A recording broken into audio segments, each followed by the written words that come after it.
we owe worship to God. Justice is one of the cardinal virtues.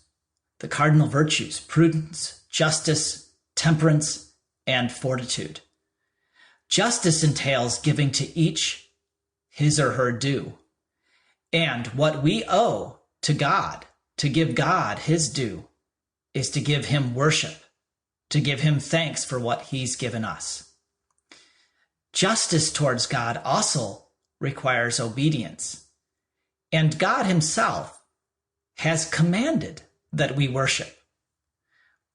God himself in the Bible has commanded that we participate in the sacraments. We will see this as we move through this course. So the first purpose of worship, the first and the greatest purpose of worship, is to give thanks and glory to God. The second purpose of worship is the sanctification of the worshiper, of the human being, and indeed of all human society. It is our salvation to worship God. From this perspective, the sacraments and sacramental worship are necessary. They are necessary to us in several ways. They're necessary because we, as we love God, are driven voluntarily, but by a logic of necessity. We are driven to worship God. They are necessary too because we need the sacraments for salvation. Now, this dialogue, lifting up the hearts, is something to keep in mind as we progress through this course on the seven sacraments. The seven sacraments are integral and central to the worship of the church by and with and through Christ. Now, there are several methods from which one can approach the study of the seven sacraments. And you'll see many different methods used in different courses and in different books, which have multiplied over the past 50 or 60 years.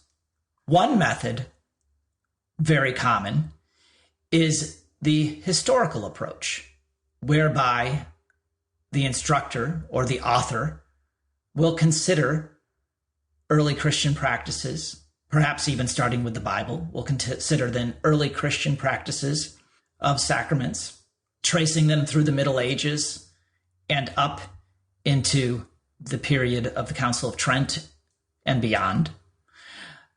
This historical approach has often been accompanied by a narrative of decline, a narrative by which the sacraments are portrayed as being or becoming increasingly clunky, increasingly separated from the faithful, the lay faithful especially.